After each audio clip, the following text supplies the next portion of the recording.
Hey, movie fans, and welcome back to another episode of the Uncharted Media Podcast.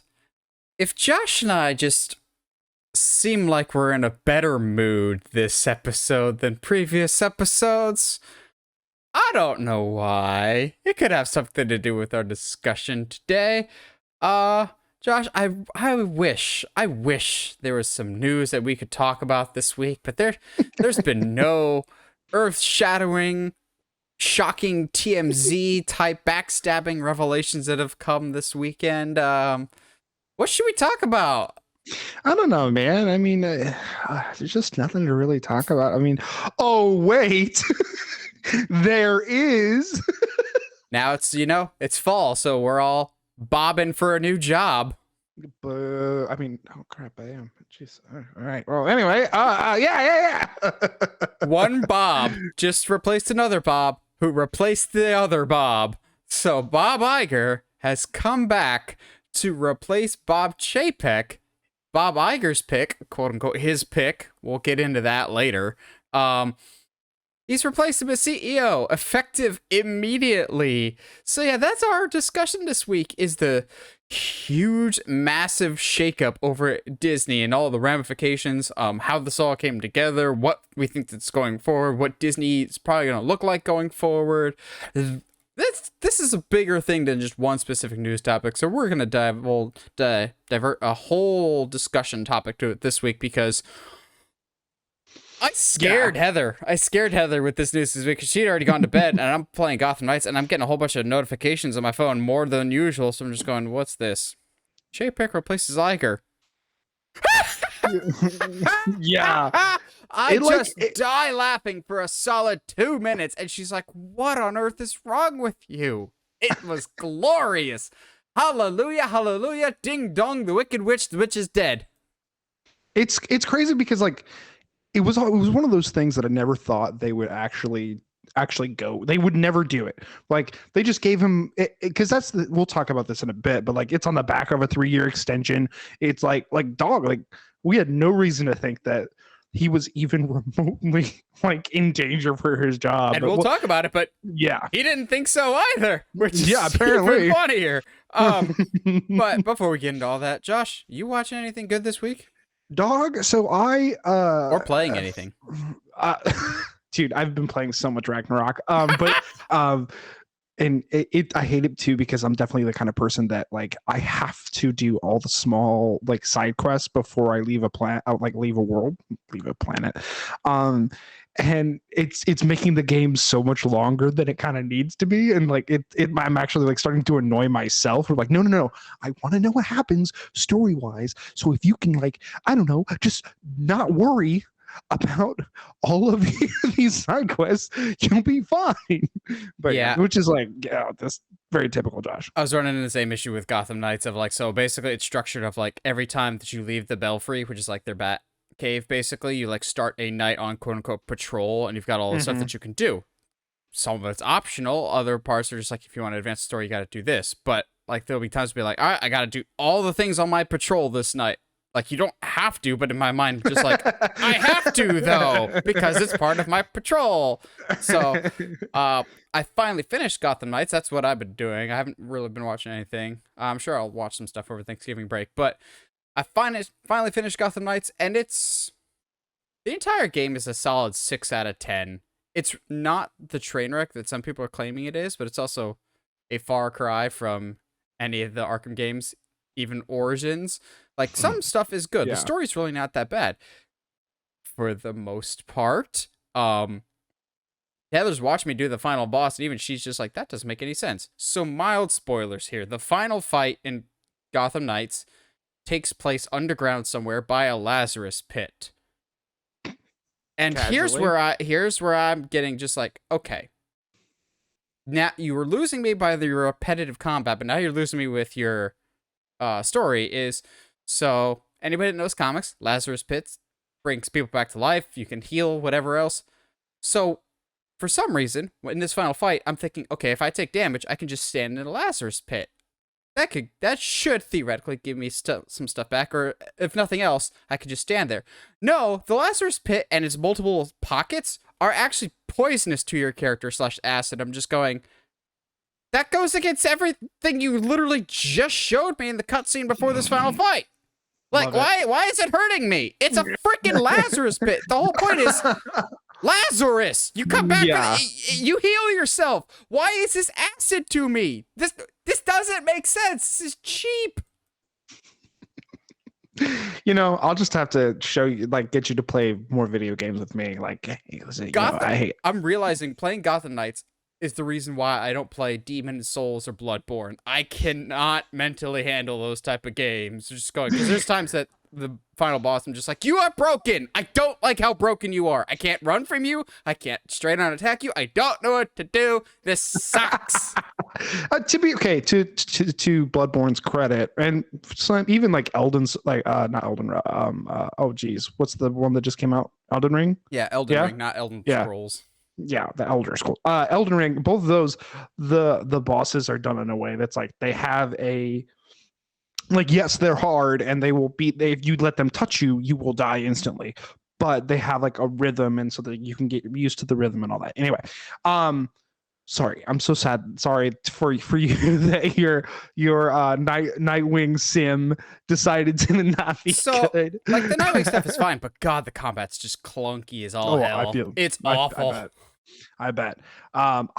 So unlike you, I have, for a variety of reasons, have been able to watch quite a bit this past week. I actually, because I went back and finished The Gentleman, because I remember we had this conversation where I was like, I watched the first 30 minutes and was like really lost, and so I just decided not to, which is it's uncharacteristic of me. But then, like, you went and watched it and was like, hey, I really, really liked it. So this past weekend, I watched it with my dad, because I was like, you know, if I'm going to rewatch it, I might as well do it with somebody. And gosh, you're right. Yeah, it's really good. The dialogue is so snappy. I love it. It is. And like, I love that at any point, they could have gotten themselves out of the story in the easiest way possible, and instead they could definitely go with all right, cool, how do we narratively link 4 or 5 different stories all together? Guy Ritchie this. Yeah, how does Guy Ritchie sitting in his seat at home going, how do we Guy Ritchie this?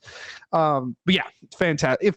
So great. I would recommend it to most people. Also, I don't say this very often, but how good was not Hugh Laurie? Was it Hugh? No. Hugh Grant. How great was Hugh Grant in that movie? Dude, that's the thing, is like, everybody's killing it. Everybody. Matthew McConaughey, do not cross him. Dude, that was like, I just haven't watched a lot of Matthew movies, but gosh, he was good. I'm not seen him like that before. I also watched that documentary that Jonah Hill made about his therapist, Stutz, on Netflix. Very good. There's a lot of like really, really cool like mental health stuff in there. I watched Crazy Stupid Love because I wanted to feel something positive in my week. And then for some reason decided that I didn't want to feel good things and decided to finally watch Morbius. You wanted to get morbed. It was Morbin time, to say the least. That line's not even in the movie. I know, and it really should. Speaking of stuff that's not in the movie, my favorite line from the trailer is not in the movie, where he's like, "I'm Venom." Not just kidding. Dr. Michael Morbius. That's just like, I was like, so you're saying Sony pulled a fast one with the marketing? They would never. Okay. So here's the thing. Morbius is visually interesting, but on for all of the other levels, it is just garbage, which is really unfortunate, because there's a lot of people involved in the movie that are like, you can tell they're trying, but like the material they're given isn't that great.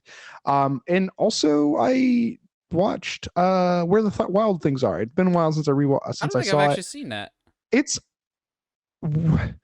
much like its source material, is weird and kind of different, but it's good. It's a good time, to me at least. It's not for everybody, but like there's definitely like a cool, fun little story, I guess. I don't know. To me, it's visually impressive to see these guys walking around in these massive Oh yeah, suits. costumes are fantastic for that. Fantastic. And my mom was like, that's all CGI, right? And I was like, no, I mean, there might be a little bit, but it's mostly not CGI. And she was like, whoa. So that was fun. That was a really fun experience. Anything else? Nah, dude. Outside of a lot of YouTube. I'm determined I'm gonna watch Smile at some point because that's now on I am Paramount too. Plus, and I I've would heard love really to. good things, which is weird because the trailers look like garbage to me. Yeah. Smile, and I need to watch Barbarian That's pretty great. soon I have here. seen Barbarian. Yeah, I literally went through all of my streaming services and just loaded up my lists.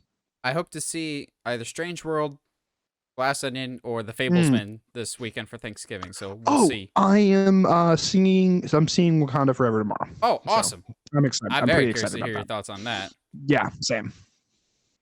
Moving to our first news topic. This is interesting to say the least. This is in the horror world. This is the equivalent of the mega powers uniting, so to speak, of the powerful J's teaming up. But I'm also kind of confused by this. So Jason Blum, the head of Blumhouse, is teaming up with James Wan, and they're going to be combining their own horror companies with Blumhouse and James Wan with Atomic Monster. I like both of these guys. I think James Wan has this really good niche of horror movies that he does well. Jason Blum is awesome as a producer. Not every Blumhouse movie is awesome, but by and large, No. he's honestly, I think, the best producer working today in terms of hyping up his own movies, giving his people, hey, here's your budget. I'll do everything in my power to triple the box office of your budget because I'm a hype machine, but also I'll give you a low budget. So it's very low risk type of thing for Blumhouse. I really like the Blumhouse model. It gives creativity for people. And Blumhouse is my biggest factor in all this. Why? And I'm not saying that in a negative way. But James Wan's Atomic Monster now gets the, we're going to stick with the wrestling terminology here. James Wan's Atomic Monster gets the rub, so to speak. They're teamed up with the guy with the bigger name on the card, so to speak. But what does Blumhouse get out of this partnership? Yeah, this is a cool partnership that I'm sure will extend to like movies and TV and whatever else. It's great to have James Wan in the corner of Blumhouse. But if I'm Atomic Monster, I don't know what this how this benefits Blumhouse more than any other partnership. I think this is great, but I'm not like jumping and screaming from the top of rooftops or anything like I would be for some news that we'll talk about in the discussion. I just think this is an interesting move nonetheless. Josh, what do you think about Blumhouse and Atomic Monster basically becoming one monster studio? I mean, I think you're kind of. I love Blumhouse, and I love James Wan, and I do think they're on a certain level. You're kind of skirting Atomic Monster's accomplishments under the rug just a little bit. I mean, because they're responsible for like Annabelle creation. They're Lights Out. So that's fair. That's fair. So they bring a lot to the table as far as like modern absolute hits when it comes to horror movies, much like Blumhouse does. I do think this is like, I guess to me, I am excited in the sense of like, okay, cool. So we have two massive horror studios that are now going to be like under one roof. I mean, just like having James Wan do a Blumhouse style horror movie sounds super interesting to me. And I'm seeing it as an absolute win. I see it as like a bunch of people who are like, hey, I'd like working with this dude, or I want to work with this dude. What a better way than to bring him under my roof so we can all create something together. I think to me, absolute win. I'm with you in that, like, I'm not like, whoa, this is crazy, because like at the same time, I don't think that really either studio, quote unquote, needs it. Yeah, that's where I was more that's what I'm kinda confused about. because this kind of felt like cool, weird timing, but in this age of like mass absorptions and mergers and everything else. I guess this makes sense. And with horror being the hot commodity that it is right now, they're just like, by our powers combined or whatever else. In which case, which one is Zan and which one's Jaina? Yeah, If these are the Wonder Twins and which one's the monkey here. Oh yeah, it's the guy it's that me. used to I'm the run HBO monkey. Max, which makes me very curious about this. Both of these guys, I don't know if this new company will have like an exclusivity clause to any particular studio because they both work with different people, but by and large, I think Blumhouse, Universal, James Wan, Warner Brothers. I know they've worked with other stuff. Blumhouse has done stuff with like Amazon Prime or something for the, like those multi-days of Blumhouse or whatever. Or is that Shutter? But I think of them as like they work for two separate guys, but they've freelanced. So does this mean they're gonna combine into Atomic Blumhouse and then they can be like contractors for other studios? I'm curious how that will play out. I literally was sitting there going like, man, what would that studio sound like? But Atomic Blumhouse sounds so cool. I can't even like, that is such a cool name for a studio. Are you kidding me? Like now produced by Atomic Blumhouse, presenting The Nun 28 or something. I don't know. Like it just like, that's automatically way cooler It just than starts with a mushroom Blumhouse. cloud at the beginning of the Blumhouse logo. Yes. Oh my gosh. Your enjoyment in this film will be atomic. I don't know, something stupid. But like it's I'm with you though. Like I don't understand the why because I don't think either one really needs it. But like at this, that I'm still excited nevertheless. It'd be like if if A24 got in on this, dude, let's go. So, sticking on the train of, but why? Fast X is what it's just being called. I think that is the final title for this movie. Actually, is just Fast X. Fast X has had its own production problems to say the least, and now it's going to be one of the most expensive movies ever made, as it's been revealed that the budget for Fast X is currently $340 million. Not what it's going to make at the box office, what it is currently costing to make this movie. And I'm assuming because they're still working on it, that cost could go up even more. That doesn't include the marketing for this. This is just the budget to make the movie, to which I just go, Vin, I hope you're proud of yourself because this one's on you, whether you admit it or not. Because what was it? Justin Lin was the director that they had for this. That was the director of multiple previous Fast and Furious movies. Left the project because apparently this set is only big enough for one creative director for this movie. And I don't care who they claim is directing this movie.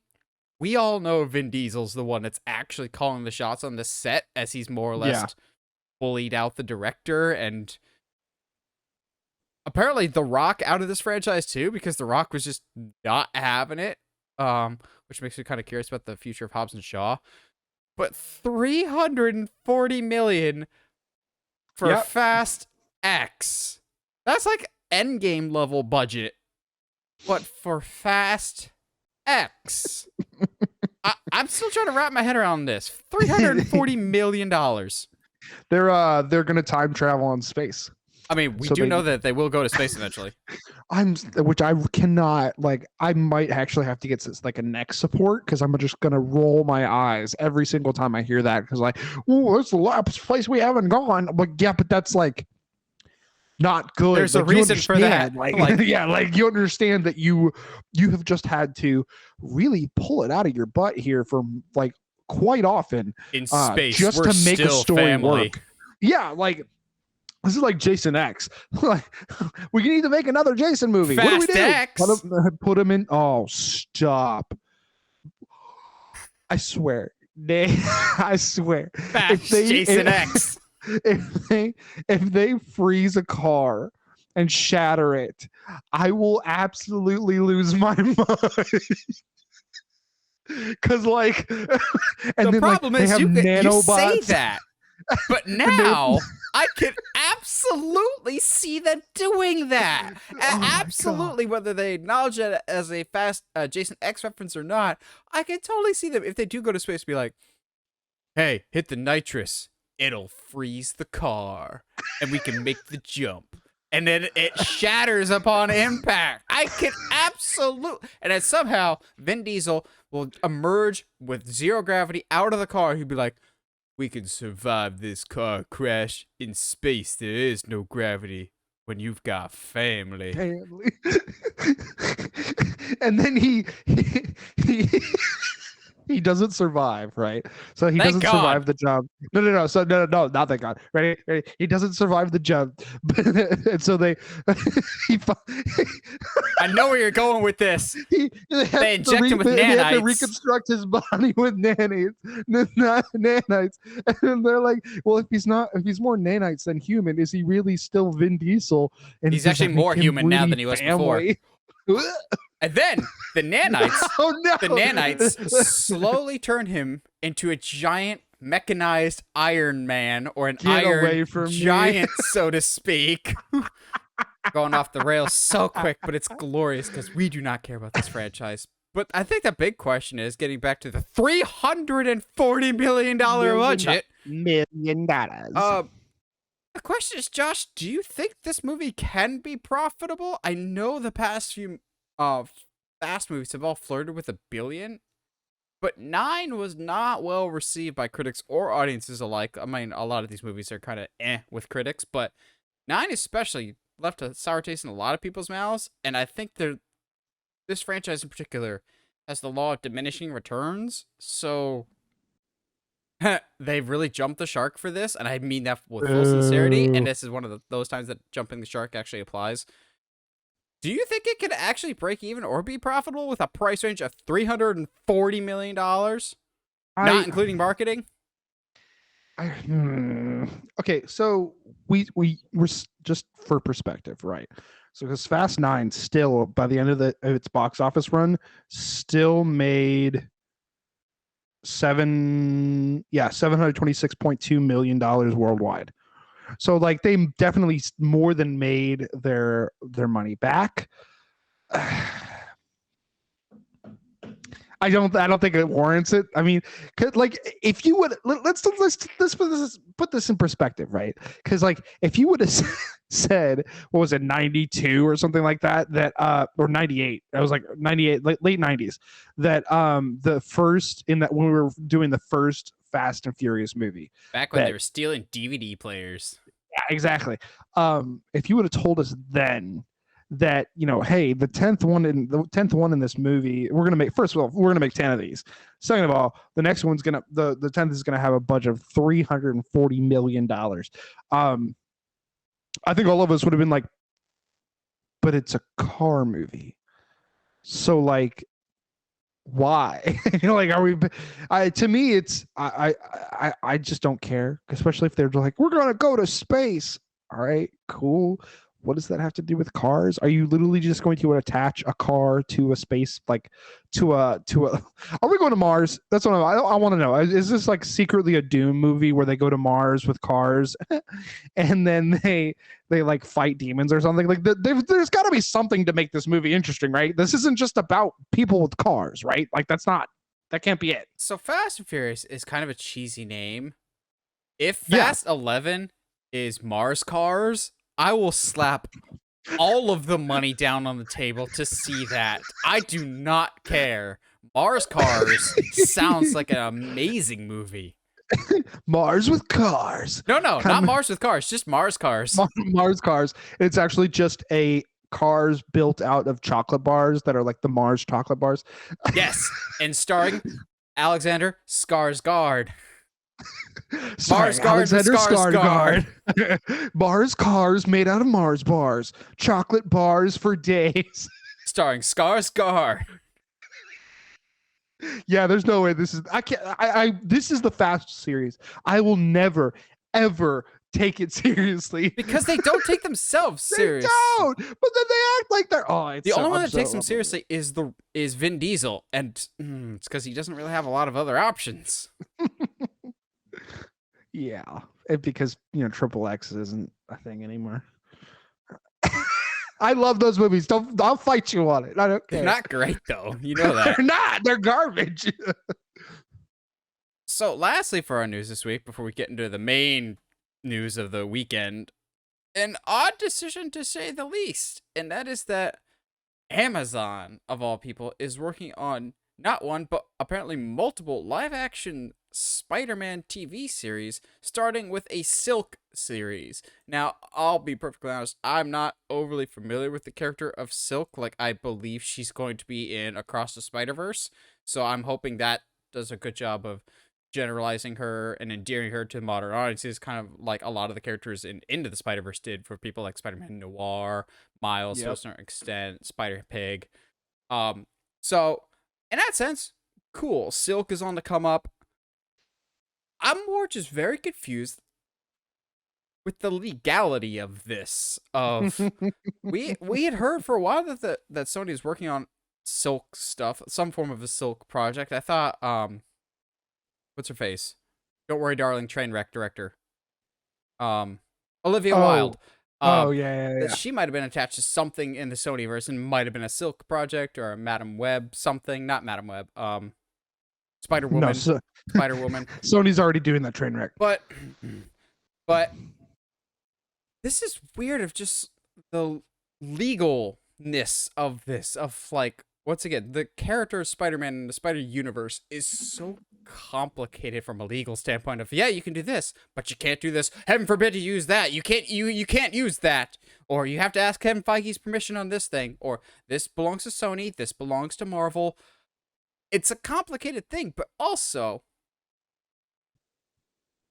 Amazon is one of the few people that Sony doesn't currently have a deal with. So it's kind of weird that Sony's just like, hey man, we don't have our own streaming service, which honestly, I know we bagged on them for a really long time for that decision, but looking at how many studios are now struggling because they're plateauing when it comes to subscribers, Sony might have been the wrinkle brain all along, and we're just going, gosh dang it, Sony, you might have been right. This is a weird year for movies of Sony and Paramount are the ones that are kind of looking good while everyone else is looking stupid, and we're going, freaking bizarro world. Josh, Amazon's working on a Silk series. What initial reactions to that? Yeah, no, I'm kind of with you as far as like I don't understand the legality of this. That being said, I don't hate it. I think having, I don't know if I trust Amazon, but necessarily, but it also kind of depends on if we're doing live action or animation. You know what I mean? But for for somebody else to tell some of these other stories, like if we did Silk, if we did Scarlet Spider, if we actually got like a Spider Noir, actual like 1 or 2 seasons of Spider Noir, like, and Nicolas Cage came back.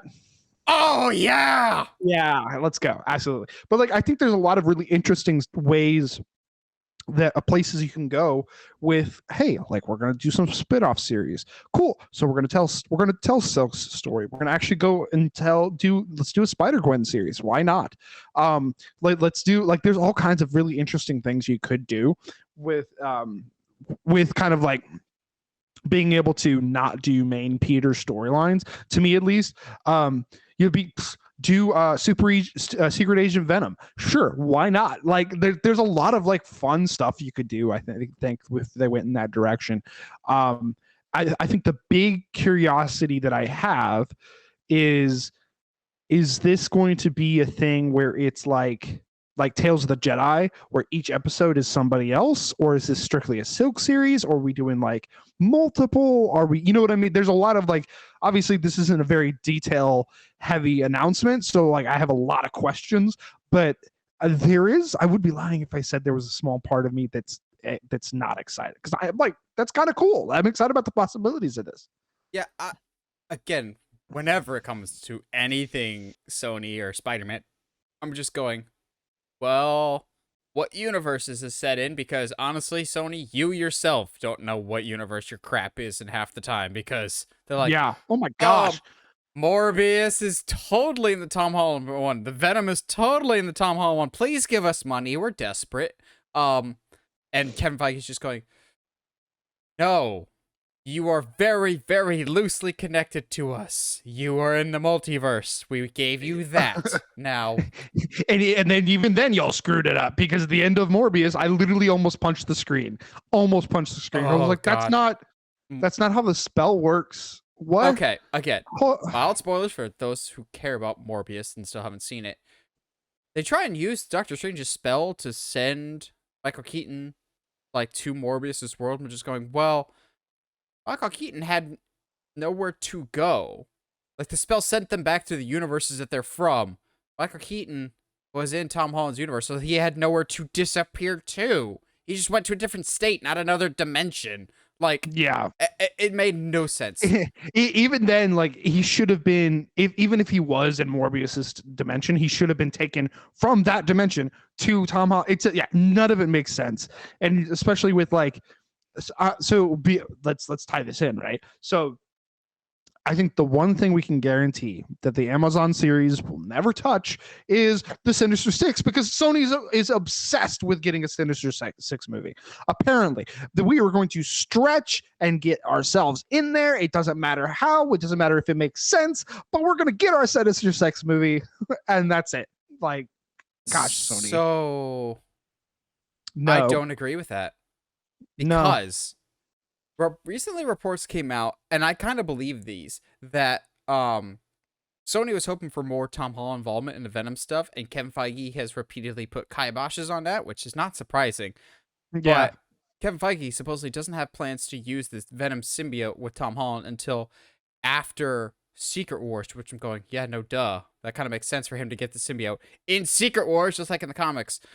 But, and again, don't want to pat myself on the back, I have been saying forever now that the fourth one should just be reestablishing him as ground level hero, and then the fifth one is where we bring in the symbiote and have him be Black Suit Spider-Man, and then when he's at his like morally low and his self-conscious is at an all-time low for the sixth Spider-Man movie, that's when you bring in the Sinister Six. I still maintain that that's the plan. The end game, so to speak, for this new Spider-Man trilogy will be the Sinister Six, I think. I think Kevin Feige, once again, will find a way to go, okay, Sony, we'll let you do this, or how about this other really great idea that you can claim was your idea, but I secretly gave it to you type of thing. If you let us do Sinister Six, you guys can have your own universe's version of Sinister Six. How about that? Does that make you happy? But Tom, he's going to face the traditional Sinister Six that we are setting up.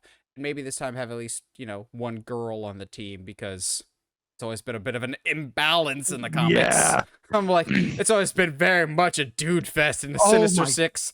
Gosh, if Kevin Feige gives us Liv Ock. Yes, I would absolutely flip. Are you kidding me? Like, Liv Ock is awesome. I would love her. Played by Catherine Hahn again as a multiverse version. Let's go. There's a lot I think that they could do. And obviously, if you're going to do a sixth movie with Sinister Six, you have to release it in 2006 in June on the 6th. So it'll be 6/6 in 2006 with the Sinister Legion Six. Legion from 2006? Which, yes, I just referenced Legion. That's like, wow, that's dude. A pull. Again, I think it's also interesting that this specifically says multiple shows for Amazon. So Silk being the first one. Who else do we think? I know Sony really wants to make some of their characters work, like Madam Web or Craven.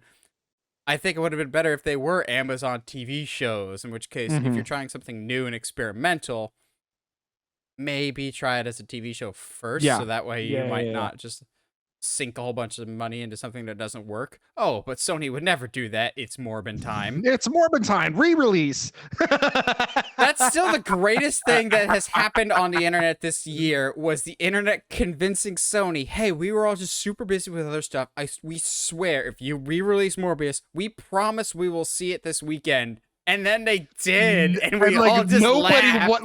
Legitimately, nobody went and resaw it. It was hilarious. Like $100,000, and that was it. Which is, that's so funny to me. So let me ask you this before we move on. Outside of Silk, and outside of the one that seeing maybe Spider Noir, with obviously starring Nicolas Cage, can't do anybody else. Is there any other Spider-Man that you would like to see them do a show on? A Blade Runner style Spider-Man 2099. Ooh. Don't you tempt me with that. Don't you know how much I love a good Blade Runner 2049? Like ooh, dude, I would eat that up. Are you with Oscar Isaac? You Yes. kidding me? He's proven that he can do it. Why not? I'm like, oh my gosh, let's go. Besides I'd be that, so down. Spider-Gwen series I think could be really, really cool. Um, if you want to go something very, very different, like what Disney Plus did with Miss Marvel, do Penny Parker from Into the Spider-Verse and her robot. I think that could be Oh, really that could be a lot cool. of fun. Have a Yeah. different age demographic because, heaven forbid, we try and reach a different demographic than the main comic book fan. Yeah, yep, yeah, absolutely. Which definitely like makes me say, "Oh yeah, let's do Scarlet Spider." Like kind of like sketch. I was And about to say, you are probably one of the few people actually asking for that. yeah. But that's also because like that blue sleeveless hoodie is something that I have like that version of him is something I love. Also, he like ends up in Houston, so there's that. But Does yeah, he? it's yeah. there's several comic panels I've seen of like him like swinging through downtown Houston, being like, "Gosh, the only part I hate about this is like sweating so much. Like humidity is terrible." And I was like, "This is literally I just feel me." that. I feel that in my soul. That's all Josh cares about for his Spider-Man, whether he can feel the humidity in his grundle. I want to see sweat stains. Let me see sweat stains. Spider sweat. That's what Josh craves, apparently. Hey man, you got your webbing wings. I'll give you my sweat stains. Not the same thing, but okay then. You do you, man. Speaking of doing you, whatever you do for your style, rep it with TeePublic. That is a silky smooth segue. Silk. Bringing that back once again. Proud of you. Yeah, go to TeePublic. Get your Uncharted Media merch, whether it is mugs, hoodies. It's hoodie weather now, after all. T-shirts, stickers, whatever your heart desires with the Uncharted Media logo or other awesome designs like the retro design, the old school logo, the new school logo, tinfoil hat theory, whatever you want. Get it at the TeePublic in the link in the description, but also subscribe to us on whatever platform you're listening to us on, whether that's iTunes, Spotify, Google Podcasts, or YouTube. And if you haven't already, subscribe to us on YouTube as we make the slow climb to 1,000 subscribers. But before we get to 1,000 subscribers, we need to be horrible, horrible people and dance on the failures of others. We need to dance on the grave of the dead career that is Josh Chapek. I'm getting him mixed up with Josh D'Amaro. Who we'll talk about later here, who is like the head of the parks currently. But I actually had to ask Josh before we started recording tonight, how much dancing on the grave is too much dancing? Because I will get right up to that limit and then exceed it because screw Bob Paycheck. God, I have been waiting for this day, and I just love how chaotic this is because it's not just like all right, Bob, you've got 3 months to turn it around, and then we will begin the search for another option. It's like, no, thank you, F you, bye. Don't let the door hit you on the way out. I'm picturing this scenario. I know it was actually dropped at an Elton John concert, which I think is super bizarre, but I'm just picturing Bob Chapek going to his office late on a Sunday night to, heaven forbid, actually do work and like trying to use his key card and not letting him in the building. And he has to call up security and just go, my key card isn't working. And security just going, screw you, Bob. Like, this sounds harsh, but God, have I been waiting for this day, people. Anybody that's been listening to this podcast long enough. Chapek, I don't know how he did it, but he has torpedoed Disney to the ground so fast. You could tie a giant boulder to Disney stock and it would not fall as fast as what Chapek has done to it. He is now gone.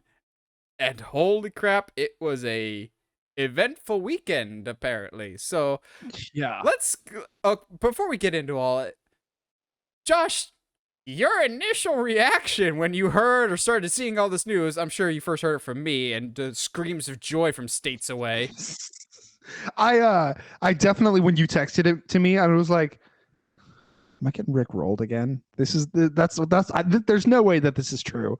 They just gave, and because like I think that is certainly something that I think is not necessarily being talked about as much is like, yo, they literally just gave him a 3-year extension. So like the idea that he could be fired was like so out of this world. Like there's no way they'd pull that trigger. Although outside of the rumors, if the reasons on paper I'm not a huge big fan of, but it's like, okay, whatever. So let's get into it. Let's talk, because there's a lot to go through here on this. Okay, yeah. So we got a whole bunch of notes on this. So just big old thing on my notes. If I'm not looking at the camera, it's because I'm looking at our extensive notes that we've got. We actually take notes every once in a while. It just says in big old letters, Chapek fired, Iger back. Woo! Oh, now. So the news for this broke on Sunday night, a time that you hear nothing news-wise. Like, typically, news outlets will drop information Friday afternoon when everyone's getting ready to go home for, like, bad news, so less people will see it. The speculation out there, and I firmly believe this, is the reason this move was done on a Sunday night is so that the stock would open well Monday morning. It would be like a good omen of just like, well, the stock market's going to like us come Monday morning. And sure enough, Disney stock, when this was announced, rose 9%. And they're just going, all we needed was somebody different in charge, which is what we've been saying for literally years. But this news broke Sunday when Disney was live streaming an Elton John concert on Disney Plus, which is odd. So what's great is Bob Chapek at one point was supposed to introduce Elton John to the crowd at the event. That didn't happen. Also, Josh, I don't know if I've told you this or if you've read this anywhere, but there's this thing called irony. So remember how a few months back we talked about how Bob Chapek fired this guy named Tim Rice, who many people were expecting to be the guy that replaces him someday? Guess where Tim Rice was on Sunday? At the Elton John concert. Apparently in a very good mood. So the big question then is I'm not the big question, but like one of the ones I have is they're going to rehire him? Because that was a big mistake on Chapek's part. There's a lot of questions, I think, that they're going into this, but the official reasoning that I'm seeing, and maybe I'm wrong in this, is that basically like since Chapek has taken over, Disney stock has dropped 42%, which admittedly more than is that. Huge. Yeah, it's huge. When Chapek took over, the stock was around $200. When he got fired, it was around $85. Yes. So that's like more than half. Yeah, in the month of November, they're reporting over $1.5 billion in losses, which is like, I for me, I need like perspective. I need to know like how much does how much does, I don't know, Universal lose, as a company, just to have something to compare it to, because that to me, that just looks like a bunch of money. That's it. That doesn't do much for me. But I think the big thing too was that in the meeting, Chapek was just kind of like super stoked, like did not like acknowledge it or anything like that. He was just like, yeah. So the month of November, we had $1.5 billion in losses, and I get to go to an Elton John concert. I'm super stoked about it. I was like, okay, dude. All right, chill. Yeah, like he didn't seem to react to anything. So apparently after those, like the most recent earnings call where a bunch of projections were missed by a wide margin, an emergency meeting was held. Now we'll get into some rumors. Again, rumors. I cannot emphasize rumors enough, but we'll get into that in a little bit here. Apparently an emergency meeting was held. Chapek was fired. Well, he has resigned or has left the company. Dude, you got fired. Like, hardcore. You definitely got fired for sure. But he was asked to leave Sunday. Apparently, Iger was asked to return to the company Friday night. So it was basically 2 days of, hey, can you do this? Also, this is not in the long-term plans. According to other reports, Iger was deep in negotiations to work at some other company, like an investment firm or something else like that, like in advanced talks. So this is very, very last minute. And I feel like in the coming weeks, we'll get more information because I feel like something big must have happened behind the scenes for them to panic this much. Mhm. I have my own theories that we'll dive into later. But Iger was asked Friday night to come back as CEO. Chapek gets fired Sunday night. And apparently, according to some reports, Chapek found out around the same time the rest of the world did, which I think I hate Bob Chapek so much. And I'm rejoicing like any other entertainment fan right now. That being said, that's kind of a dick move, Disney. Yeah. Like, at least tell him Saturday.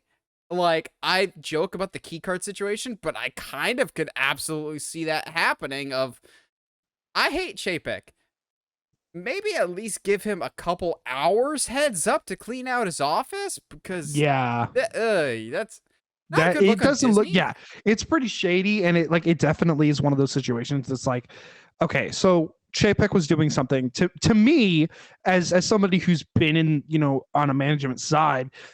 To me, that sounds like, okay, if they had given him advance notice, it sounds like Chapek would have done something that might cause them to change, force them into a situation where they might have to change their mind, make it kind of awkward. Or to me, it sounds like, hey, we want to be as efficient with this as possible and not give him an opportunity to kind of whine to the media. Granted, we record these on Tuesdays, so like there's been ample time, but at the same time, it's like, that is kind of shady for you to be like, all right, especially if it was like a worldwide company like Disney, for you to be like, all right, cool, hey, you're fired, and hey, if you want to click the send on that that notice to Variety, that'd be great, thank you. Like literally within, that had to be like fire, walk into the next room, send out the news, like that's kind of shit. I don't like that at all. So supposedly, even if he had some advance notice, Chapek wouldn't said anything because, according to some other reports we were reading, there's like an anti-disparaging or Yeah, non-disclosure yeah, agreement. that sounds about right. So, Chapek can't talk about what happened, and he can't badmouth the company for a certain amount of time, and Disney can't disparage Chapek or say that he did a bad job. But holy crap, did they non-person him real quick. Like, Iger set out Sunday night an email that someone I personally know very, very, very well actually got the email because they work for them. So he's like, yeah, I can confirm that I got the email. So Iger sent out an email almost as soon as he got hired to the employees. And so, once again, not looking at the camera, I'm looking at the notes here. This is what Iger's email said, and he very rarely, if ever, mentions Bob Chapek. He goes, "Dear fellow employees and cast members, it is with an incredible sense of gratitude and humility, and I must admit, a bit of amazement, yeah, I bet, Yeah. that I write to you this evening with the news that I am returning to the Walt Disney Company as Chief Executive Officer. When I look at the creative success of our teams across our studios, Disney General Entertainment, ESPN and International, the rapid growth of our streaming services, the phenomenal reimagining and rebound of our parks, the continued great work of ABC News, and so many other achievements across our businesses, I am in awe of your accomplishments and am excited to embark with you on our many new endeavors. I know this company has asked so much of you during the past 3 years, and these times certainly remain quite challenging, but as you've heard me say before, I am an optimist, and if I've learned one thing from my years at Disney, it is that even in the face of uncertainty, perhaps especially in the face of uncertainty, our employees and cast members achieve the impossible. You'll be hearing more from me and your leaders tomorrow and in the weeks ahead. In the meantime, allow me to express my deep gratitude for all that you do. Disney holds a special place in the hearts of people around the globe thanks to you, and your dedication to this company and its mission to bring joy to people through great storytelling is an inspiration to me every single day, Bob Iger." Let's To which I'm just going, go. honestly, if I'm an employee, I'm about to run headfirst through a wall for this guy, because that Yeah. email alone is more of a personal connection with the employees than Chapek had in his entire tenure. And I'm just going, I don't always agree with everything Iger does. No guy is perfect when it comes to management style. But that right there is immediately how you assert, okay, this is the type of leader I'm Yeah. going to be. And again, I love that he never once mentions Chapek. He's just like, hey, the past 3 years have sucked. We could be talking about the other thing, or we could be talking about the other thing that starts with a C. You decide. And I'm just going, I love that. It's not even so much that Chapek got fired. That's exciting. Yeah. It's the fact that they had the balls to go back to the other guy. This is a full-on Steve Jobs Apple situation of we fixed it and now we broke it and now we need Daddy to fix it. Come fix it, Papa Iger. Can you fix it? And he's just going, let me roll up my sleeves. It's Iger in time. I think it's like, and I feel like to a certain level, I feel so bad for Bob Iger. Like, the man has tried to retire so many times. Like, just let the man be. But like, it's just like Alan Horn for the film division. Yeah, like, just let the man chill, all right? But like, at the same time, like, in this scenario, yeah, absolutely. So, Bring back I hadn't thought about this at all. It's completely unrelated, and Josh probably didn't even know this was a thing. Does that mean Bob Chapek and his friends are no longer going to own Funko Pops? That was going to be a thing. No, I think that is a thing. Like, him and a bunch of his friends, like investing friends, bought a majority stake in Funko. So I'm just like, is that a conflict of interest now? Are we finally going to get more Funkos from Disney type of stuff? Because I wouldn't be opposed to that. But also maybe don't put consumer stuff first. Because as we'll go into more extensively later, maybe have a creative person in charge, not just a direct consumer person. Correct. But yeah, Iger had this brilliant statement to the employees of just going, honestly, if you need an Independence Day type speech of, yeah, we've had our confidence down for the past 3 years. We need a really just positive, encouraging thing. I love that he's just like, yeah, I know it's been tough, but you guys are what's making this company work. Yeah. That's great. That's a great way to endear him. That it reads as I put in the note, this reads as someone that's proud of the company. I think a big issue among many issues with Bob Chapek was I never felt like he was a fan of Disney. He was a fan of money, but he wasn't a fan of Disney. I hated the fact that he so openly hated animation. I thought it was so incredibly disheartening, one, what he did to Pixar of just going, hey, your movies are Disney Plus releases. They don't get to be in theaters anymore. Oh, Strange World is coming out this week? How about we'll give you like a trailer every 2 weeks? Does that sound nice to you? We're not going to give you any marketing budget. Once again, a Musker and Clemens movie that has no marketing. How dare you, Treasure Planet, when? But it was also that statement, that idiotic statement that Chapek made a few months ago of, yeah, we have Disney Plus. Parents watch animated movies on Disney Plus when they're putting their kids to bed, and then when the kids go to sleep, they go and change it and watch something else. Parents don't watch animated stuff. I'm going, you are the head of Disney. Do you know how Disney was founded? What Disney first did forever and still continues to do?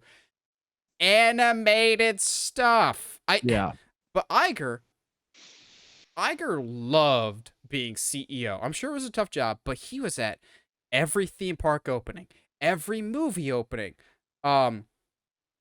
I forget what it might have been. Either Pandora or one of the big park openings had Disney World and Disneyland both had openings on the same day.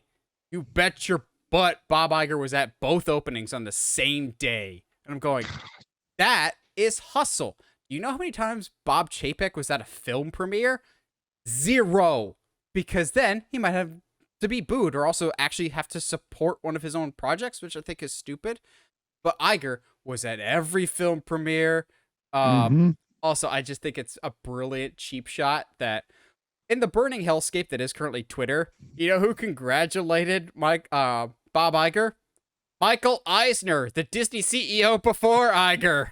He's just like, nice to have Iger back. I'm going, Jesus, did no one like Chapek? Good Lord.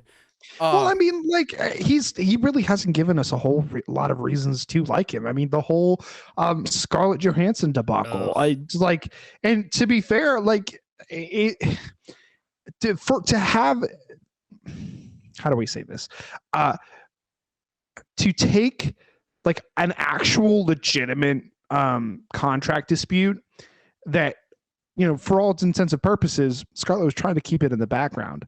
But then to go to Twitter and like drag, one of your, if it's not just anybody, like it's Scarlett Johansson, someone who's been making money for your company for a decade. Yeah, over a decade. So it's like and he was like, nah, she's being greedy. I can't believe this, blah, blah, blah. And like the whole world was like, irony of Chapek saying she's greedy. Yeah, which is hilarious. Like, oh my gosh. It just like the whole, I don't want to get too much into it, but the whole don't say gay stuff that he ended up doing, that it was just like, gosh, dude, like you just don't understand like communication, and you don't understand like grace of person. You don't understand of like how to approach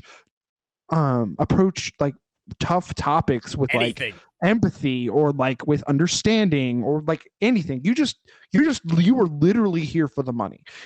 Like, and that over these last almost 3 years, Chapek has definitely showed that he is the physical impersonation, the physical embodiment of like that cranky, grumpy old studio exec who does not care about the product and just wants the money. Like that we all have in our heads that like all. When I think of Sony, that's the kinds of people I think of, or like Warner Brothers, or in the old regime of Warner Brothers, that was like, that's what I have in my head. And like Chapek was that was him. That was who he was. And he tried to run Disney that way. And for a company that has some of the biggest creative properties of all time with Lucasfilm, with Marvel, like you can't do that. You literally cannot do that, especially when they have been making billions and billions and billions of dollars for over a decade. It just, every chance he possibly could to say something not stupid, he chose not to. He chose violence. Like, they're like, hey, Bob, tell us about your day. Boy, do I hate animated movies. Like, Bob, that wasn't the question. Like, he just had this habit of just saying the absolute wrong thing. Be like, hey, you've got this great new Star Wars park, section of the park with like Millennium Falcon and everything else. But like there's Universal's doing this thing where they're letting guests have the option of waiting in line as opposed to doing a virtual queue thing. You'd be like, well, we don't judge our line. We don't judge how popular our attractions are by how long the lines are. We judge them by guest satisfaction. I'm just going, oh, really? Is that why one of your Star Wars rides consistently had 8-hour waits because of your bad system that you implemented? Like, he would always get so sidetracked, and he was so...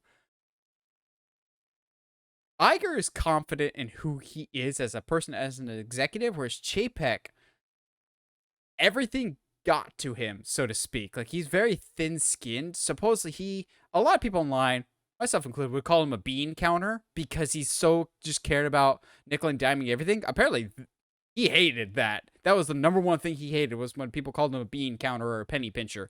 And he's just like, I'm a creative person. Here's this idea that I had for the parks. And they were forced to implement it. And they're just like, what if we put music on the castle? And I'm like, Bob, that's your genius idea. They have been doing that for decades. They're just like, but what if it's current music? Shut up, Bob. Sit down. You are not a creative person. You are Mr. Clean incarnate, except Mr. Clean gets the job done. To Chapek's credit, he has a wicked beard when he wants to grow one. I will give him that. Ugly as heck. That thing is terrible. Okay. He does not have the face for a beard. Like some people, like Josh, has the face for a beard. It works. I'm in the middle. Because I'm ugly otherwise. My face can't decide if it's a face for a beard or not. It used to be a face for a goatee, then COVID happened. Now I have a face for a beard. But Chapek consistently said the wrong things. And this is where Iger comes back into the picture of, it became incredibly uncomfortable that Iger would be publicly backhanding the company that he used to run and be like, well, that I don't, like, he would openly disagree with certain decisions that were made. He's like, well, I don't like this, that, or the other thing. And to be fair, Chapek did just strip down and tear away a lot of the infrastructure that Iger had implemented in a very short span of time. And we'll talk about that later with like Kareem Daniel and whatnot. Uh, but it became this very awkward thing of like, well, the past Disney CEO is butting heads with the current Disney CEO. At least when Michael Eisner left, he basically did not leave Disney on the best of terms, but he wasn't out there bad mouthing Iger. As far as I know, Eisner and Iger are on very healthy terms, and I think it's more of like the death of Frank Wells that really got to Michael Eisner. Yeah. But it just became this very public battle, and no one had Chapek's back apparently. And here's where the rumor comes in again. Rumor, rumor, rumor. Put rumor in all bold letters, italicized, whatever you want to know. Rumor. This is just us stating it. We are not saying this is fact. However, I believe it. So John Campea reached out to some people on in his Disney context. Campea is right. He's wrong. He'll own up to it when he's wrong. He's not the most reliable scooper, but he'll tell you that he's not a scooper. But he reached out to people at Disney, and supposedly, a big part of this quote unquote emergency meeting was, again, this is a rumor, was that the head of Marvel Entertainment, like all the live action stuff, the animated stuff, the head of Pixar, and Kevin Feige, all three of them went directly to the board themselves, voicing their concerns over Chapek. Now, whether or not they gave an ultimatum of like him or us, we don't know, but I can absolutely see that happening because, Chapek has burned bridges with all three of those departments. I think a big reason why Phase 4 kind of sucks is Chapek, and Kevin Feige has not been allowed to say that.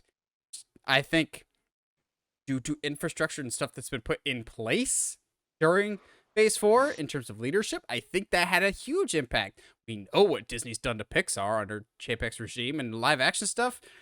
50-50 shot of whether you're actually going to make it to theater. So I bet Chapek burned all those bridges. That's why I kind of lean towards believing that rumor. Oh, I absolutely do. And I mean, even like if they had given them an ultimatum of like, yo, like we can't work like this. So either he's gone or we're gone.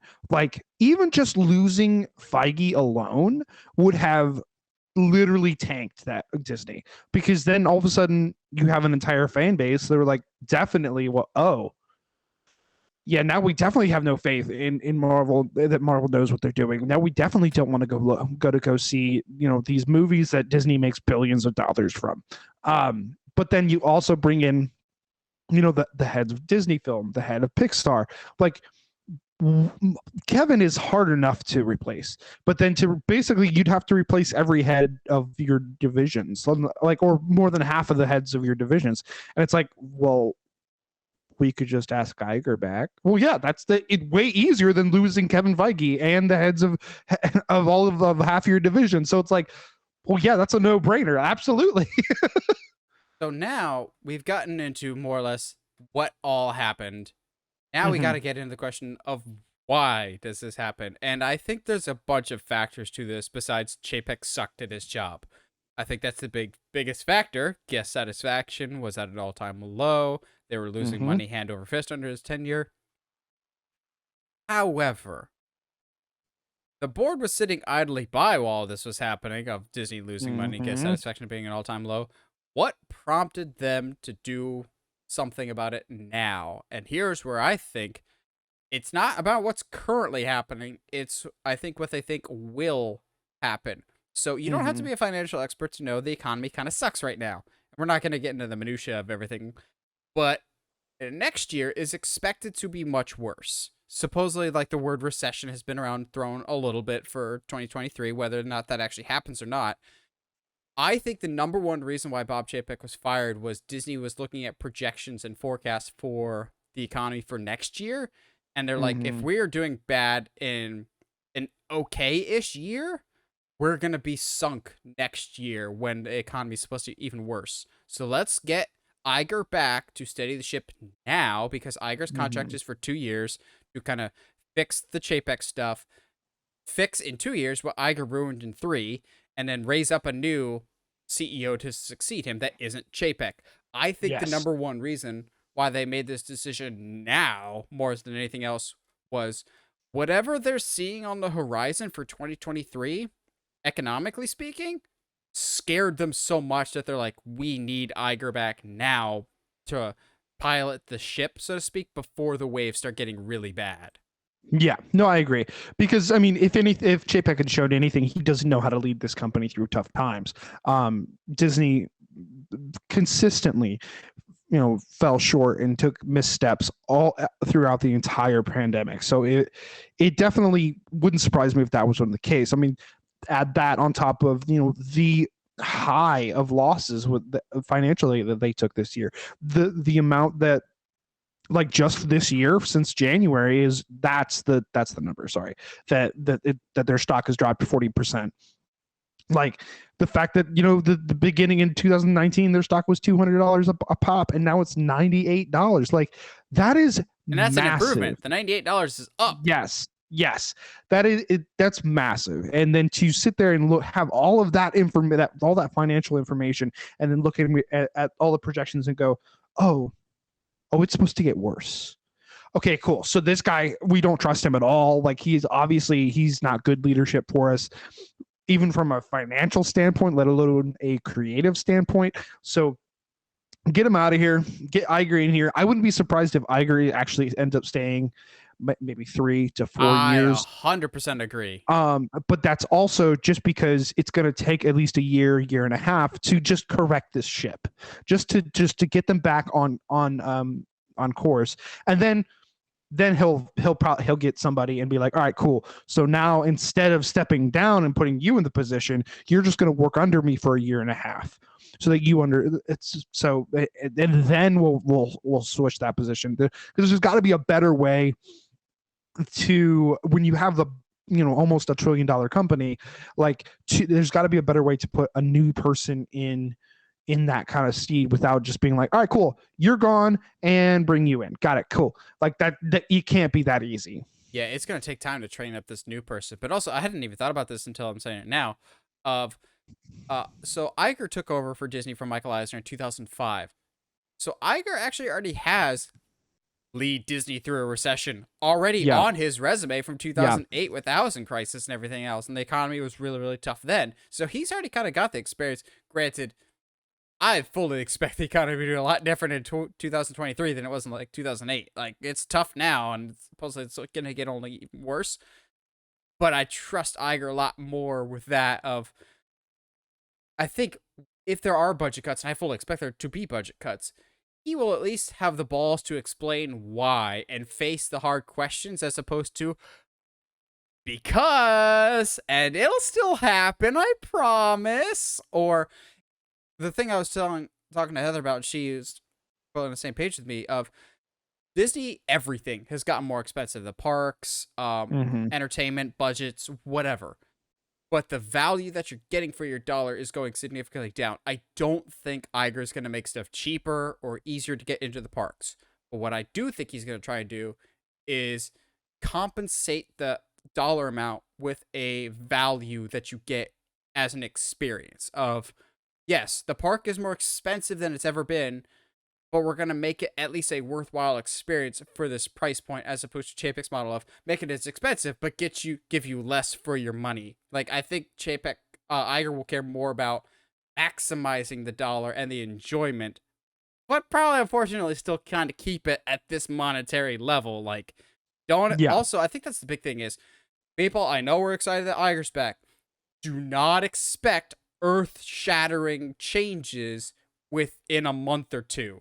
Like, it's gonna take a while. You cannot pop a Yui very easily on a cruise ship. That takes time and a lot of effort. So I think that's the exact same thing here. It's gonna take time to first put out the fires, see what is still left in the house before you start rebuilding stuff. Yeah, he's gonna have to sit there and go, okay, cool. So when I left, Chapek came here and gutted the house. Let's see what bones are still left. Let's see what infrastructure is left, and how can I readjust the infrastructure back to what is going to be both financially viable, but then also what is going to be more creatively viable. Because at the end of the day, Iger is more creatively focused. And so, I mean, I think a lot of it kind of when Chapek was hired on originally, we're gonna have to wait and see. I think, have a conversation in February, and then we'll see where we are. But yeah, I'm not 100% sure as far as what the shakeup's gonna end up looking like. Also, I don't think I see enough people talking about this. Um, and that's because it's only going to affect a very specific group of people. But since I live in the Florida area, housing market across the nation is just effed. The housing market, good luck if you want to buy a house, like, at all. But Florida's pretty bad. But we were getting increasingly worried about it, even more so in the next couple of years, because under Bob Chapek's regime, he made this big, huge mandate of all Disney Imagineers must move to Florida and live now in this area called Lake Nona. So they're going to pop up a whole bunch of apartments and houses, and that area was going to have this sudden surge of people moving in, which, makes it more expensive for everything else, and a whole surge of people come moving in. That led to the resignation of a lot of Imagineers, and a lot of people didn't want to relocate because they'd been in their places forever, and I completely get that because Chapek wanted to just cut down on travel and spending because he likes to cut down on everything. With Iger, I don't think that type of relocation is going to happen at all. The Lake Nona thing was already pushed back enough. They said it was going to be pushed back to 2025.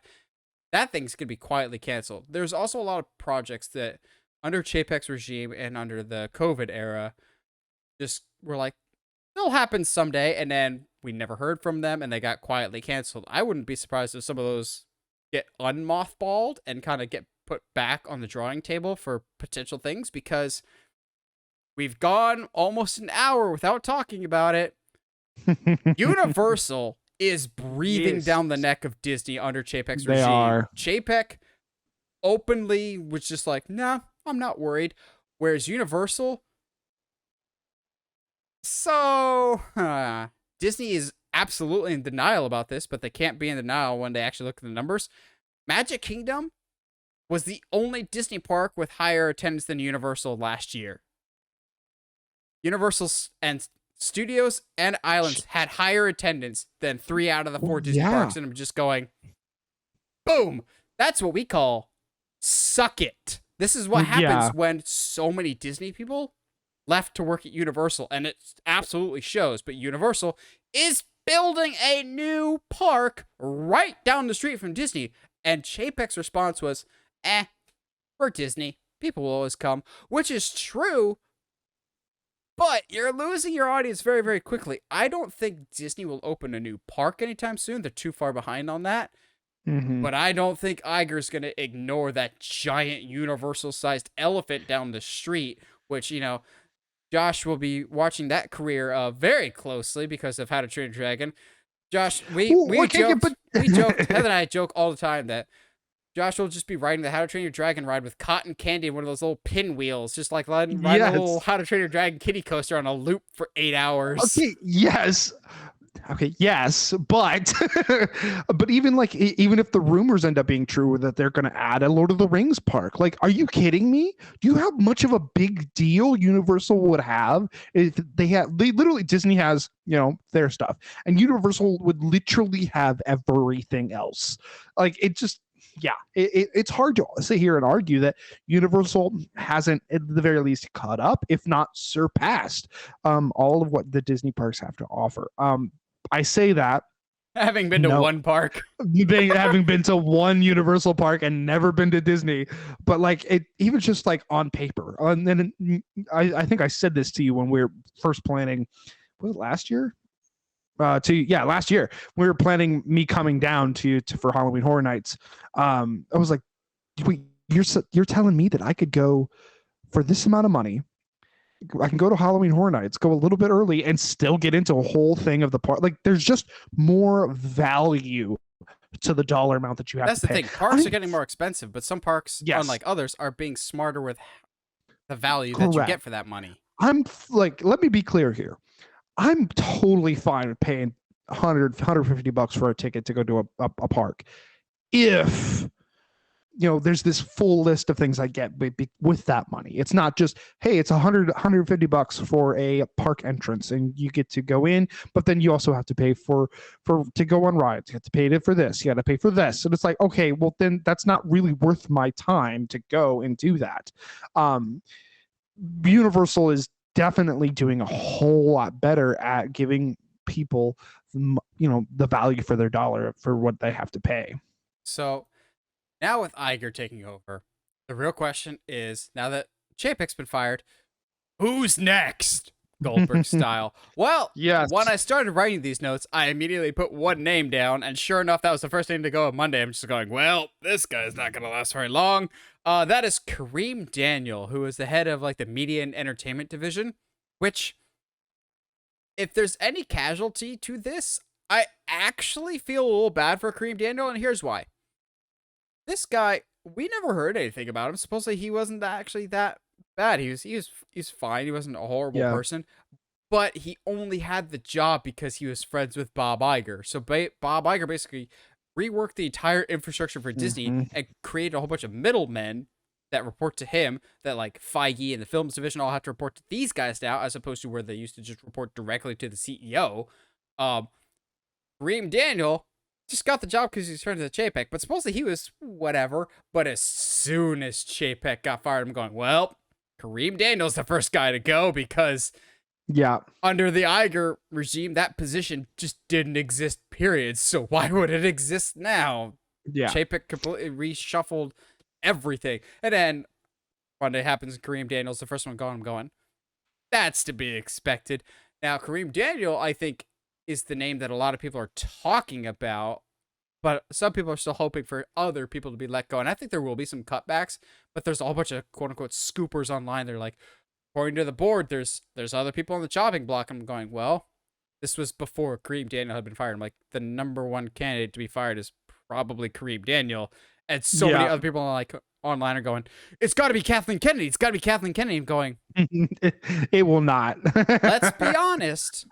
If Kathleen Kennedy was going to be fired, it would have been under the Bob Chapek era, not the Bob Iger era. Yeah, because absolutely. Iger goes to bat for Kathleen Kennedy. Sometimes I have been hearing some rumblings that her job is less safe than it was before. Yeah. So I think she's safe until the end of her contract in 2025.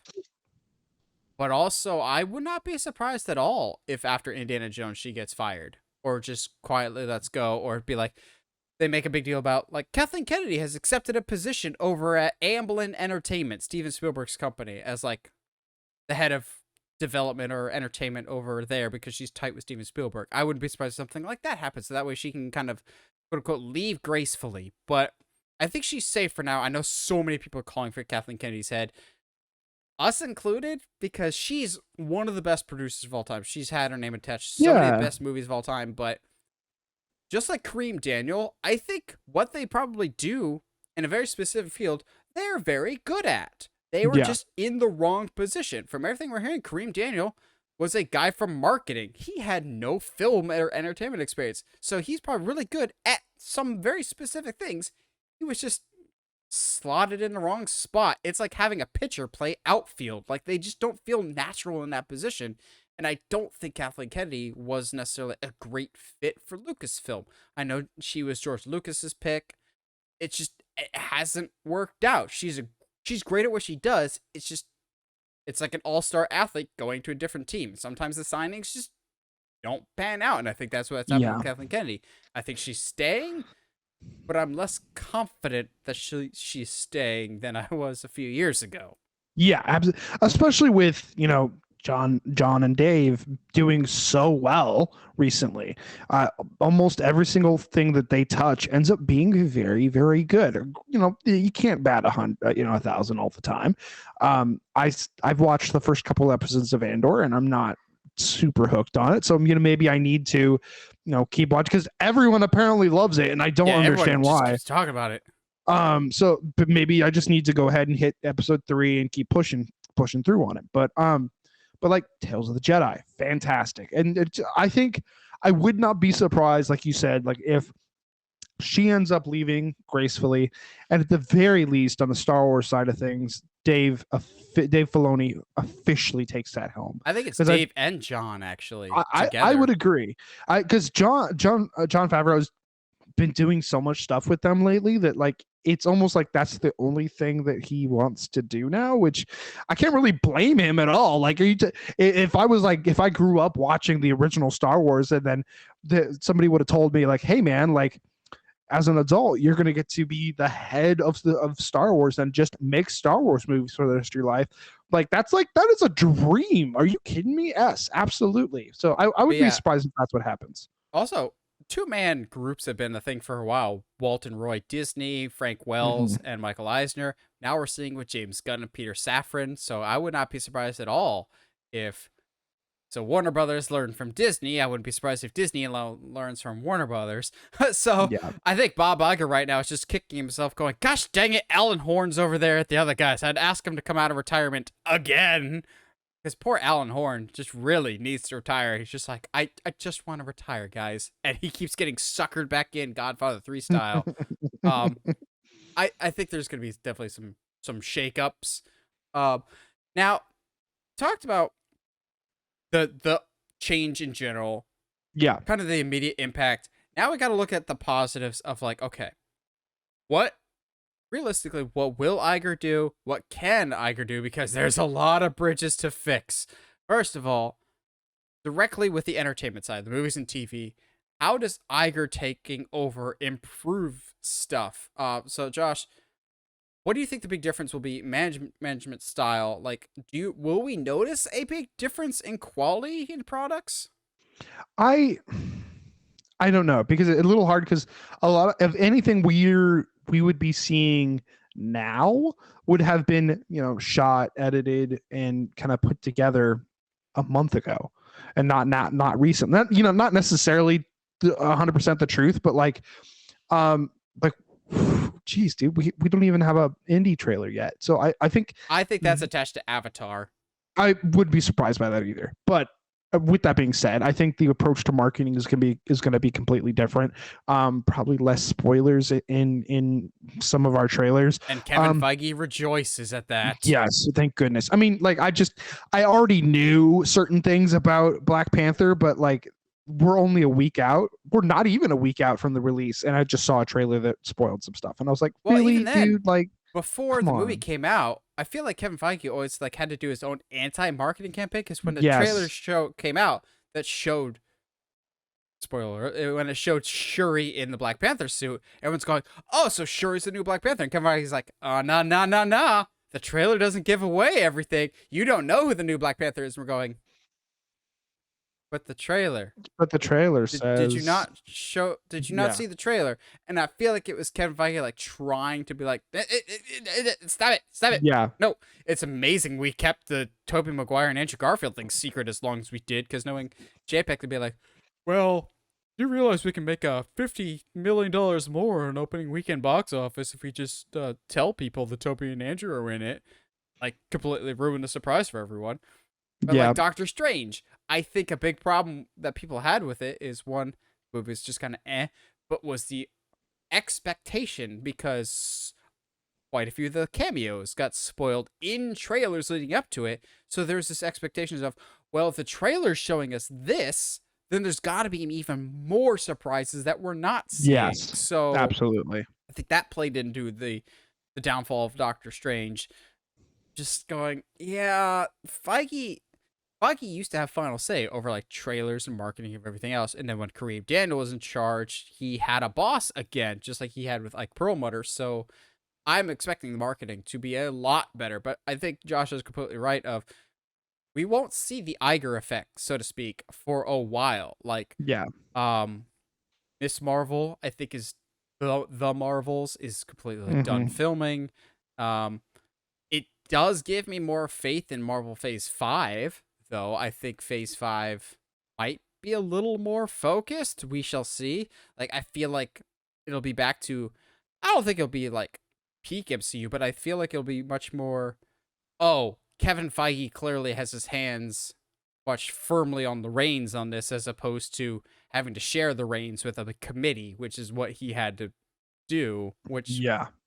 with the reins, it's what he was saddled with in phase 4. Boo. But I think the quality will be better because maybe it's just me, and maybe there's people out there who disagree. That's totally fine. I feel like the past 2 to 3 years under the Chapek regime, a lot of Disney movies have felt very much like they're made by committee of Yes.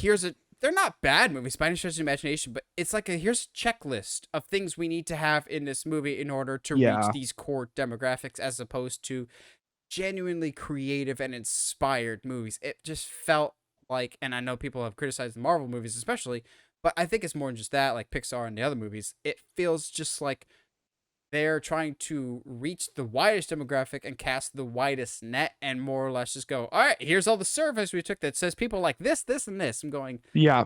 Yeah.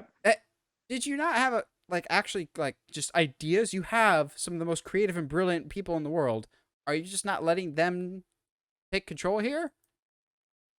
Yeah, because it's so weird. As much as like not as a quote unquote big deal that Luca was, at the same time I completely I can't say that it's bad because it's so artistically different and vivid and interesting in that kind of way where you can tell like it's not Toy Story level by far, but like at the very least it's interesting and I didn't hate that I watched it.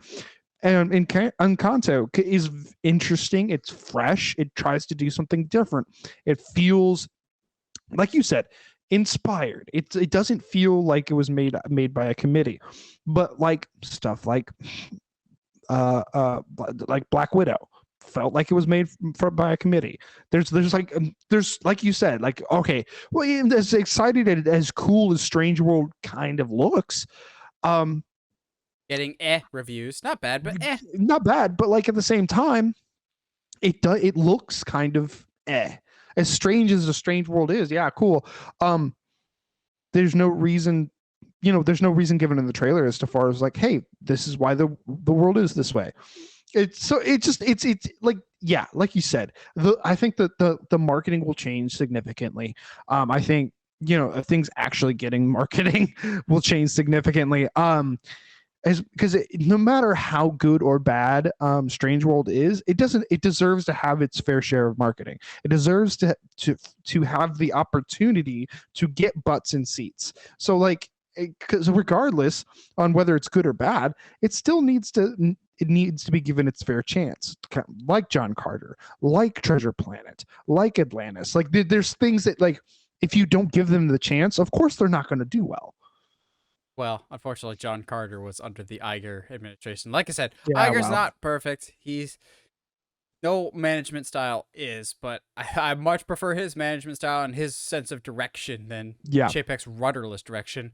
I think one of the biggest needs that Iger needs to address is he needs to fix the Pixar relationship as quick as humanly possible, because if there's anybody that's got incredibly low morale right now, and I completely understand why, it's Pixar. Other than Lightyear, Disney repeatedly telling Pixar, yeah, your movies are streamable, like not great, but streamable. And other blockbuster movies, they get theatrical releases, but because you're animated, you go to streaming. And I think we will see less stuff on Disney Plus. I think we'll still get a lot of stuff on Disney Plus, but we will get less stuff. And I think Iger will care more about the quality than the quantity. And I think we'll see significantly less Disney Plus movies at first. What I think will happen is Iger does not hate the theatrical model like Chapek does. If Chapek had his way, all movies would go to streaming, bypass the theatrical experience altogether. Iger, I think, will put a lot more movies in theaters. I heard a very interesting stat today. 2019, last year Iger was in charge. 2019, well, also the before times, we'll put it that way. 2019, Disney released... a long ago. Gosh, it does feel like so long ago. 2019, Disney released 11 movies in theaters. This year, 4. not including That's so Strange World and crazy. Avatar. I'm just going, That's but so why? wild. Like, but theaters make money. Look at Top Gun Maverick. Paramount has put all of their movies in theaters, and Paramount, spoiler alert for a best of the year, Paramount is probably one of the bests of the year and the comeback player of the year because Yes, absolutely. take out Maverick, they're still making money hand over fist with their theatrical releases. I think Iger's looking to repair his relationship with Pixar and give them theatrical releases again, but also give other movies theatrical releases. I didn't give two squirts of piss about Hocus Pocus 2, but Hocus Pocus 2 probably should have been in theaters for that really die-hard fan base that it does have. Turning Red should have been a theatrical release movie. Oh my gosh. Like I thought like when I need to that's on my list of things to watch because I thought this was just a movie that I missed it in theaters or something. No, like it didn't go to theaters at all, which is for a movie that from all intents and purposes seems like it was A, good, B, had a big cultural significance. Like, yeah, that should have been in theaters, dog. What are you doing? Like, yeah, there's a lot of projects. I think the rebuilding of the relationship with Pixar is going to be a big deal. Um, the it's still to this day really weird that Chapek was like, I'm not weird because we know who Chapek is, but weird given the history of Pixar for him to be like, yeah, well, you guys aren't that big of a deal when like Pixar was a thing that like got Disney out of some dark spots because their stuff is so good so for a very long time. So yeah, I agree though. I think fixing that relationship will definitely become paramount. I think fixing the relationships with like people like Scarlett Johansson. Like I wouldn't be surprised if Iger reached out to her and was like, "Hey, I'm sorry this happened," blah blah blah. But like I wouldn't be surprised if that there's a lot of stuff that we're not aware of the people that the really talented people that left Disney. Like Joe I wouldn't be Rohde. surprised. Yeah, if there's a lot of reaching out to those kinds of people to try and rebuild those bridges, maybe get them back. I wouldn't be surprised if a certain man named Rice would be on his way back as well. Like there's a lot of like you said, there's a lot of bridges that he's going to have to rebuild. So as we kind of look to generalize it and kind of look to wrap it up a little bit, if you had to summarize, what are the major points that you think, looking back on things, looking at the overall layout of Disney as a whole, what are the big issues that you think Bob Iger needs to address the most, and how do you think he's going to go about fixing stuff? He's definitely going to have to. I think the Pixar thing is up there. I think somehow reassuring Marvel fans that there is a plan and helping Kevin get everything back helping Feige. I don't know why I called him by his first name like I know him. Kevin. Hey Kevin. Bob. Bob and Kevin. Make sure that Marvel fans understand that things do have a plan. There's a track, and helping prove that that the cart is back on the rails again. I think that's important. I think I would also say I think the restructuring is going to be of the how the company runs is going to be important as well, because I don't want it to happen right away, but I wouldn't be surprised within the first month he's put everybody, these middlemen, get rid of them, or at the very least be like, all right, so this position doesn't make sense. Why we don't need a middleman there? We don't need a middleman there. It's nice in this area to have an extra set of eyes. So let's leave him there. But I expect him to reorganize Disney again, which is kind of unfortunate. We're getting 2 company reorganizations within 3 years will be. Oh, so it's Warner Brothers.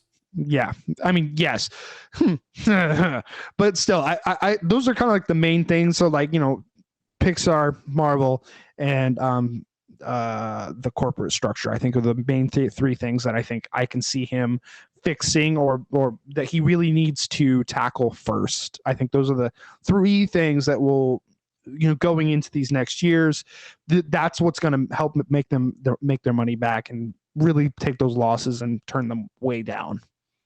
I think first and foremost, he's going to look to try and improve employee morale. And also, supposedly from people that work within the Disney company, morale is already just improved significantly, just not having Chapek around anymore. It's not even like Chapek got moved to a different department. It's the fact that he's gone entirely because, again, no one liked Chapek. Apparently, he was a very toxic guy to work around. Rumor going around was back when he was head of the parks, even before he was CEO, of people dreaded seeing him in the parks because it means he was coming for blood. Like, he was never in the parks to enjoy them or just experience them as a Disney fan, whereas Iger will go check things out all the time, I'm sure for work, but also just because he's a fan of being there. He's proud of what he puts out. So I think number one, he needs to improve morale, get people back on board. I'm sure pay people better, because the parks have been severely understaffed and they have been leaving left, right, and center because morale's been terrible, and Disney has given them no reason to see Disney as a valuable place to work. So I think Iger's gonna try and bring talent back and make Disney an appealing place to work again, like a good place to work. He's got to fix Disney Plus subscriptions, I think, because they kind of plateaued. I think he'll be spearheading the merger between Hulu and Disney Plus. Obviously the parks are a huge concern because the parks are a stable source of income, but it's also the biggest point of contention with Disney fans right now of, you've raised the prices 3 times within the past year, but you haven't really added anything new to the park. You've nickel and dimed more and more. So how does Iger manage that? Because he does still have a bottom line. I think people are expecting things to change overnight. It's going to suck, but I think there's certain things that Chapek implemented that will be sticking around. I don't think paid fast passes are leaving. As much as I'd like them to, I don't think the reservation system is leaving anytime soon. But I don't think Iger will stick his head in the sand about Epic Universe. Yeah. If anything, Chapek would just badmouth Universal and do this and everything. I fully expect that the day Epic Universe opens, for Bob Iger to just write a nice handwritten letter to Universal say, congratulations, we applaud your success, we hope you the best, congratulations. Because he understands if Universal does well, Disney does well too, because people will stay in the area. I don't think Iger sees people as competition. That being said, he still wants to win. I think he's going to try and revert things back to how he was running it before, while also rule of twoing this, of trying to find an apprentice that won't, just completely undercut him at every turn. Because as soon as he left, he was very vocal about just like, yeah, I done goofed. I picked the wrong guy. Because Michael Eisner was great for Disney for a very long time as a CEO, until the tail end of his career, in which case he made a lot of bad choices for Disney, which is when the board hired Bob Iger to come in and replace him. Eisner was at least smart enough to pick a good guy to replace him, so that way his legacy's intact. Your legacy is only as good as the person that replaces you, so to speak, of did you do a good enough job setting the field and preparing the way for the person to follow you to carry the baton and lead to success. And Bob Iger, his biggest flaw, I think, as a CEO was who he picked to follow him. And so now he's got a chance to retcon that away, in which case we'll bring that episode back of the greatest retcons of all time. Bob Iger casting Bob Chapek as the next CEO. That got retconned away in the sequel. This really is the sequel trilogy, though. You have the one guy that was there for the original, and then the guy in the middle kind of screwed everything up, and then they get the original guy back for the tail end of it. Jeez, that shouldn't have worked as well as it did. But yeah, end of it, Kathleen Kennedy is still gone. Yes, I agree though. I think there's a lot of movement that's going to be happening, but I don't expect anything really radical or public to really happen until probably 2023 at the earliest. 2023, maybe late January, maybe February, because that is the other thing is we're at the tail end of the year, so nothing really radical is going to happen outside of maybe a lot of rehires or something like that. Even that I don't see happening, but I do see them reaching out to people. But really nothing really big until January or February. But absolutely, this was the right call. It sucked. I hate it for Iger because it's like, yeah, he's trying to retire. Like, I feel you, dude. But like at the same time, pick somebody better. So, but yeah, like we'll see what happens. We'll see what happens in these next couple months. We'll see what happens in these next couple of years and who he ends up choosing to replace him eventually. I feel like I can actually start to like Disney again and actually feel like I'm just not Yeah. just going, I don't like Chapek. But what do you guys think? Were you just as shocked as we were by this Disney news? What do you guys think? Is there any big part of this story that you think we missed? Let us know down in the comments below. Always like hearing from you guys. And as always, if you haven't already, subscribe to us on whatever platform you're listening to us on, whether it's iTunes, Spotify, Google Podcasts, or YouTube. And if you haven't already, subscribe to us on YouTube. Help us get to 1,000 subscribers. Help us get to that long climb up there. And as always, stay sharp, movie guys and gals.